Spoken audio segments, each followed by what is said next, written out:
Hello students and welcome to the new lecture of Standard 10 Science Chapter 10.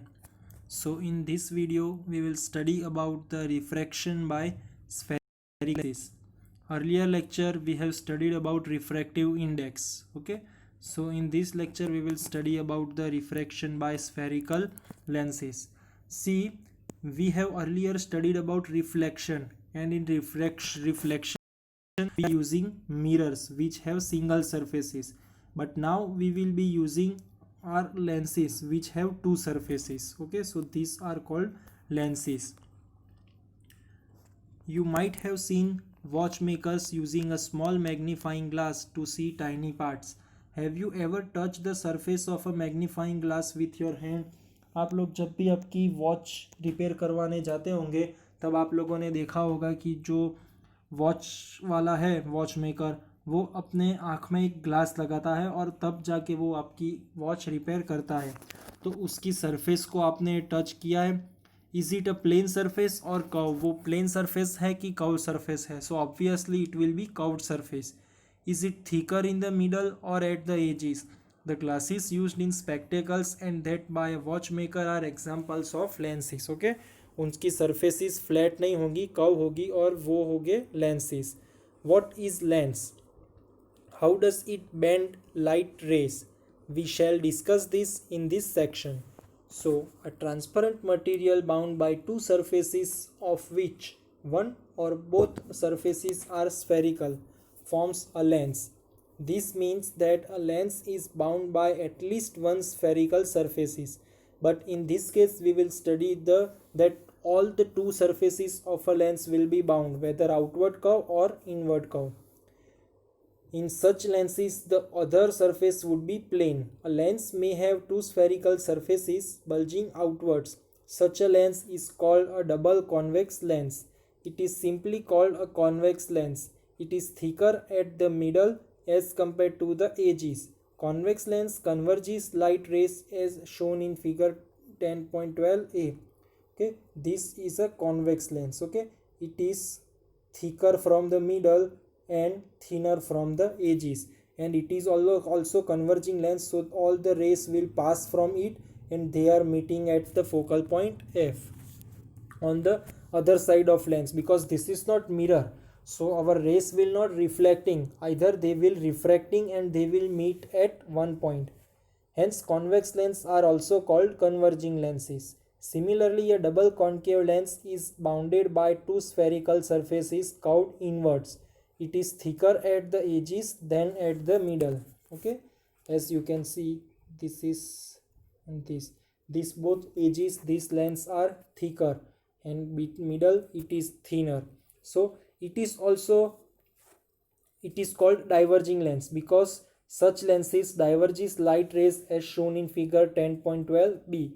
Such lenses are also called diverging lenses. A double concave lens is simply called a concave lens. So we will not, because there are two surfaces, so we are call it as a double concave lens, but for a easier approach we will call it as a concave lens, only concave lens.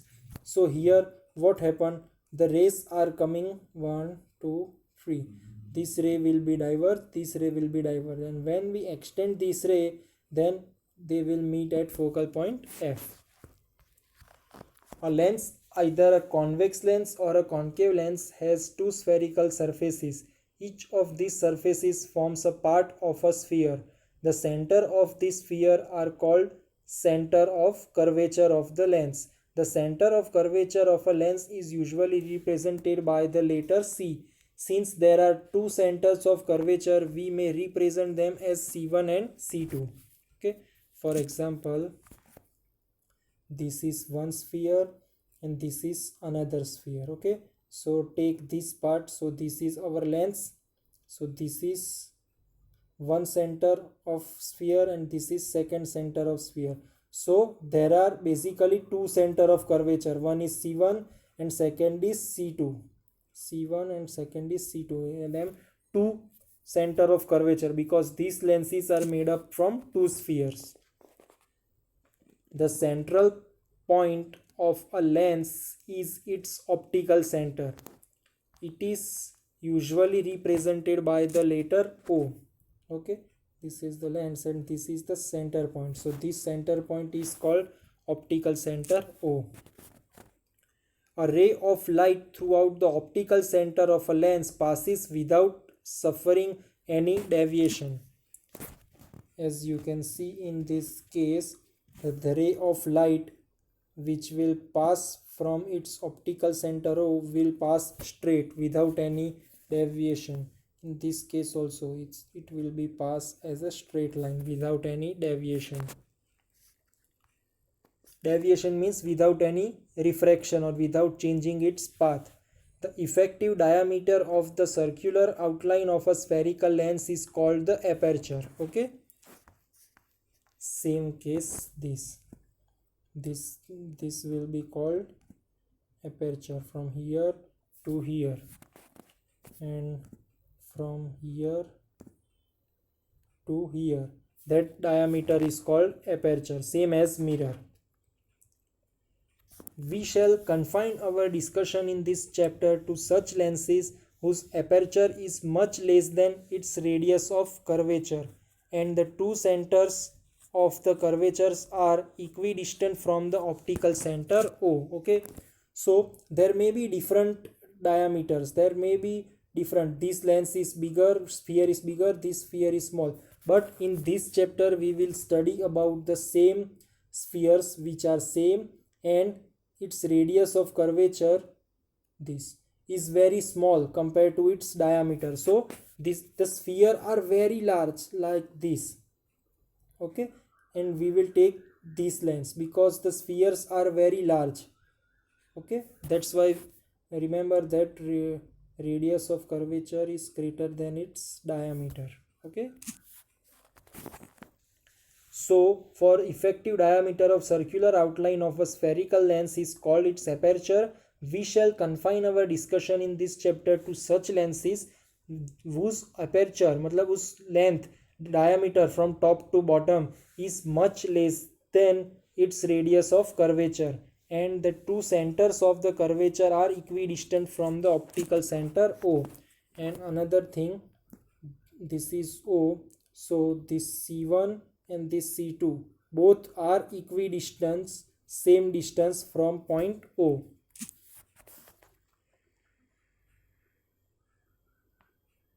Such lenses are called thin lenses with small apertures. What happens when parallel rays of light are incident on a lens?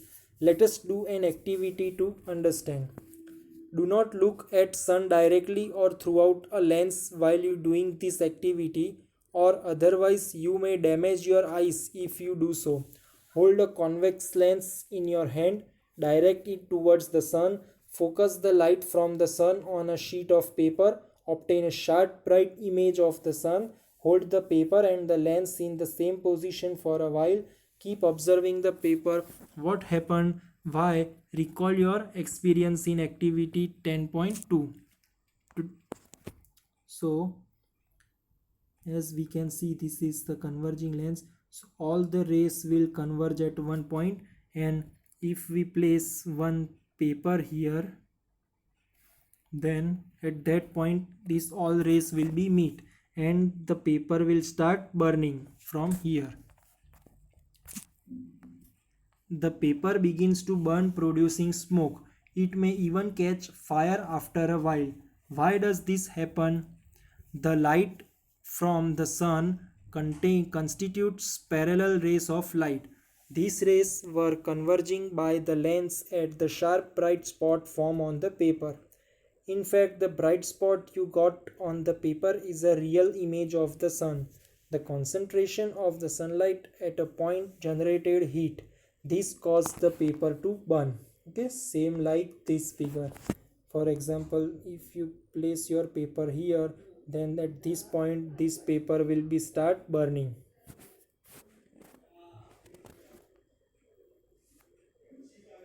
Now we shall consider rays of light parallel to the principal axis of a lens. What happens when you pass such rays of light throughout a lens?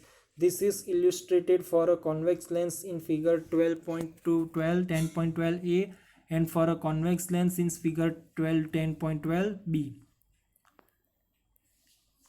here. This is figure A, this is figure B.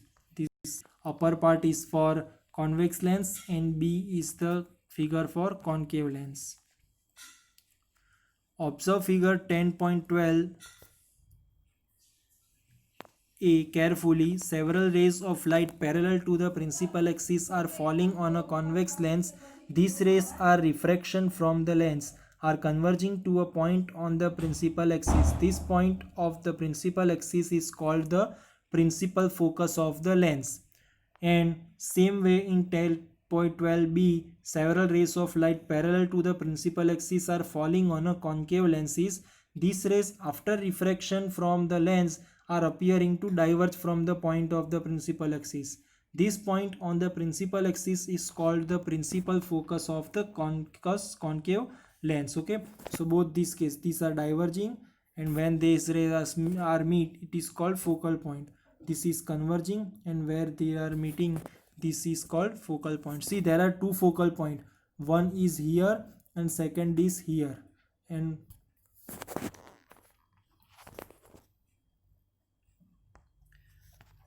if you pass parallel rays from the opposite surface of the lens, you get another principal focus on the opposite side. Letter F is usually used to represent principal focus. However, a lens has two principal focus point. They are represented by F1 and F2. The distance of the principal focus from the optical center of a lens is called its focal length.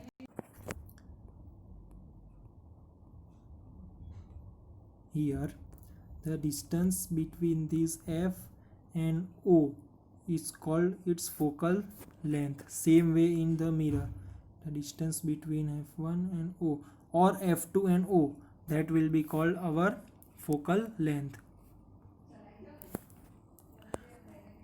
The letter F is used to represent the focal length. How can you find the focal length of a convex lens? Recall the activity 10.11.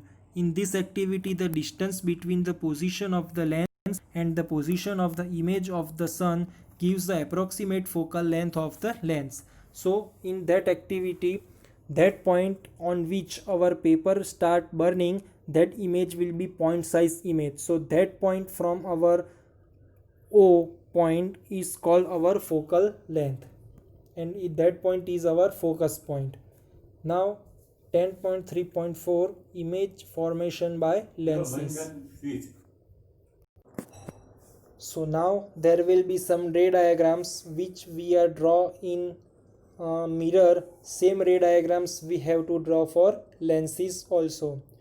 Lenses form images by refracting light.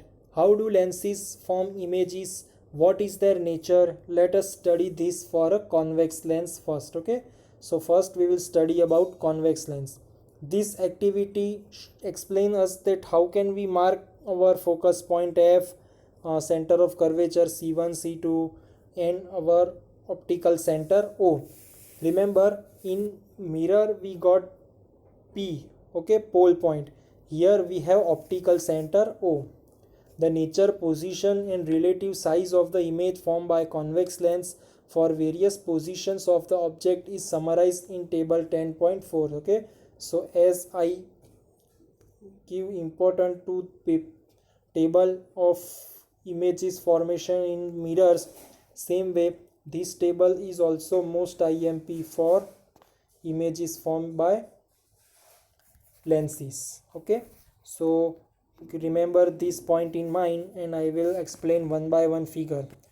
Let us now do an activity to study the nature, position and relative size of the image formed by a concave lens. So here is the table of concave lens. Only two figures are there. What conclusion can you draw from this activity? Concave lens will always give a virtual erect and diminished image irrespective of their position of the object. You will study this after I explain you all the diagrams. Okay, but before studying all the diagrams, we have to first study certain laws. So image formation in lens using ray diagrams. So there are also same type of laws which are studied in mirror but slightly different. We can represent image formation by lenses using ray diagrams. Ray diagrams will also help us to study the nature, position, and relative size of the image formed by lenses. For drawing ray diagrams in lenses alike of spherical mirrors, we consider any two of the following rays. A ray of light from the object parallel to the principal axis after refraction from a convex lens pass throughout the principal focus on the other side of the lens. Okay, this is very important. It will pass from the other side. In mirror, what happened, if it is parallel to principal axis, it will pass from the same side of the focal point, but in this case it will pass from the other side of the focal point. And in case of a concave lens, the ray appears to diverge from the principal focus located on the same side of the lens as shown in the figure. Okay, here at this point this will be diverge. So when we extend, then this ray will meet at the same side of that lens at focal point f1. Now second, a ray of light passing throughout a principal focus after refraction from a convex lens will emerge parallel to the principal axis. This is shown in figure 10.14a. Okay, here it is passing from focus point f1, and then after refracting it will pass parallel to the principal axis. Same way in this lens, it is inclined and it is passing from focal point f2, then it will pass parallel to the principal axis. A ray of light appearing to meet at the principal focus of a concave lens after refraction will emerge parallel to the principal axis. This is shown in figure 10.14b. Now the third law, a ray of light passing throughout the optical center of a lens will emerge without any deviation. This is illustrated in figure 10.15a and 10.15b. Okay, if it will pass from the optical center O, then without any deviation it will pass straight, both in case of concave lens and convex lens. The ray diagrams for the image formation in a convex lens for a few positions of the object are shown in figure 10.6. The ray diagrams representing the image formation in concave lenses for various positions of the object are shown in figure 10.17. So first we will study about the diagrams formed in convex lens. Okay, so remember this table. We will place our object at 6 different positions. Okay, and then we will find 6 different images, their size and their nature. So first we will start with an infinite. When our object is at infinite distance, then what happened in convex lens? So here this figure shows our answer. Here our rays are from infinite distance. They will meet at one point, focus point f. So our image will be at f2. It will be very small, diminished, and it will be real.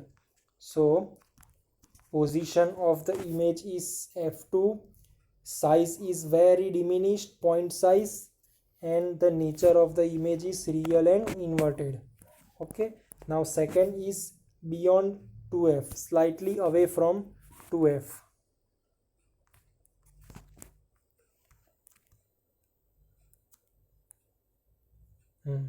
This is our diagram. Our image is slightly away from 2f. Okay, so first ray, which is parallel to principal axis, will pass from focal point f, and the ray which passes from optical center O without deviation, it will pass. So these two rays will meet at this point, and this will be our image. So our image is between f2 and 2f. Okay, f2 and 2f, image is between f2 and 2f. It is inverted and the size of the image is smaller than the original image. Now let's look at the table.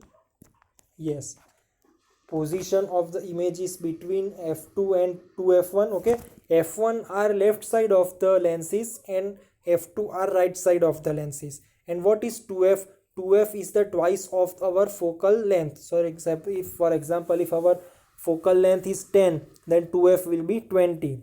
That image will be diminished, means very small size, and real and inverted.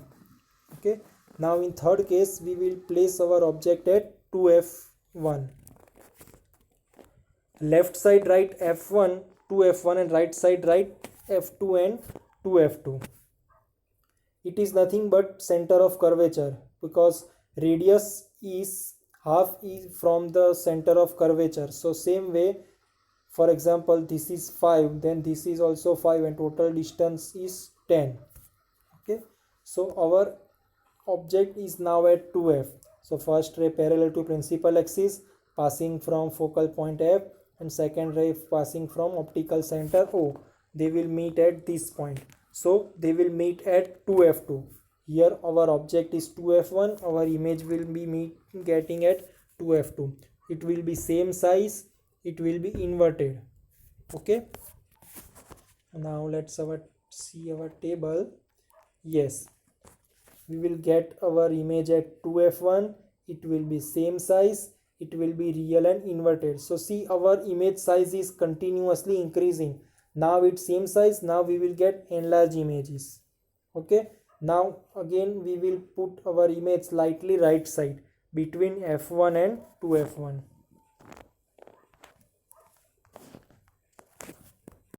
Same case in here. Okay, now we place our image between 2f1 and f1. Earlier it was infinite, then here, then at 2f.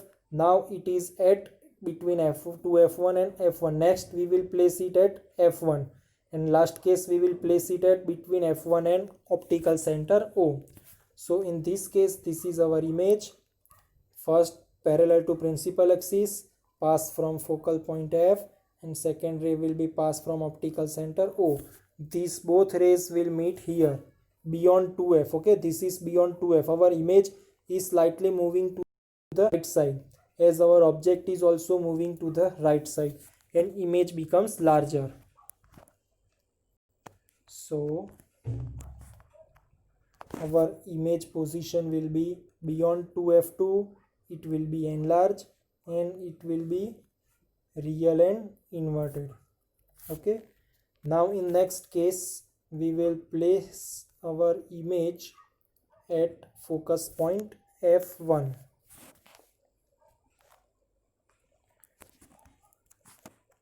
So in this case our object is at f1. First ray will pass from, second ray will pass from this. These rays will meet at a very long distance. So we will get our image at infinite point. Okay, so our image will be getting at infinite. It will be very large, highly enlarged, and same way it is real and inverted, because it will actually meet, and it is also inverted. Now last case, when we place our object between focus f1 and optical center O.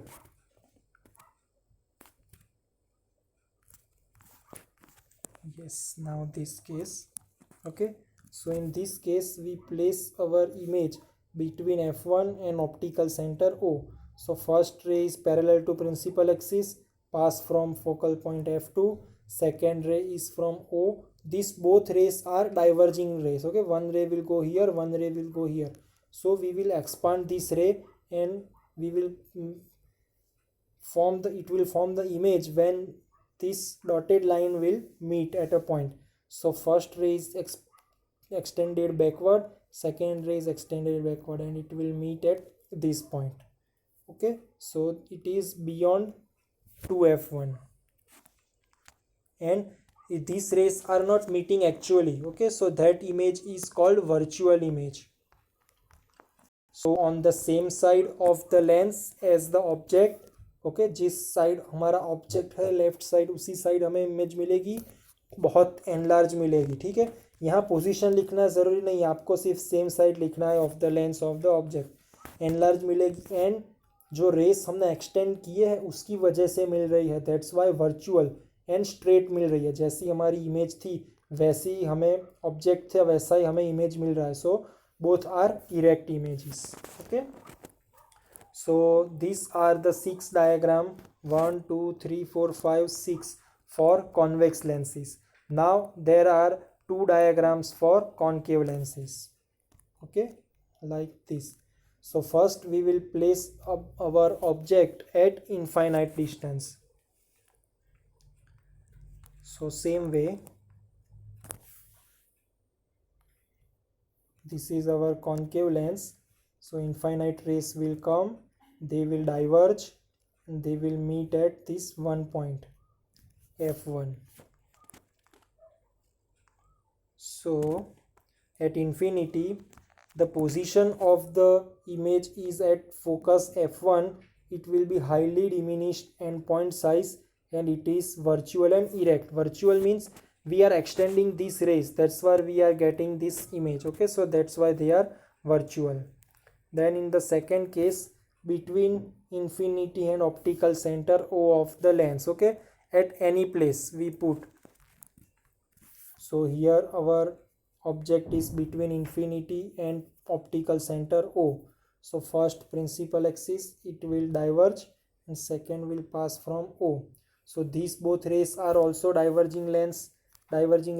So when we extend this ray and this ray, so these both rays are meet at this point. So our image will be formed between f1 and O. It will be erect because this is our object and this is our image. Both are straight, not inverted, and it will be same size, and it will be virtual because we are extending this rays, so it will be virtual.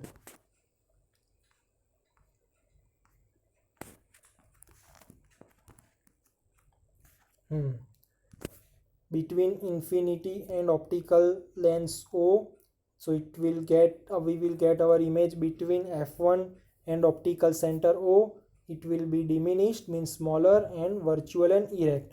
So in this concave lens we get all the cases, we get virtual and erect images.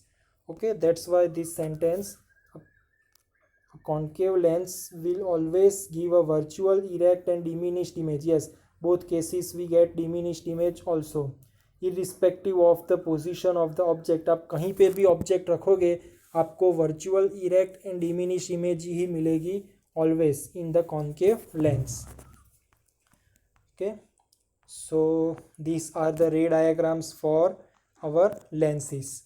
Now in next lecture we will study about topic number 10.3.6, sign convention for spherical lenses. Okay, so I request you all to please draw these ray diagrams of lens and ray diagrams of mirror at least 2 times in your book, because these diagrams are actually, they are very easy, but it requires lots of practice. So I give you all the homework to do the ray diagrams of mirror and the ray diagram of lens, all the ray diagrams for at least 2 times. Okay, and still if you have any doubt then you can ask me. Thank you.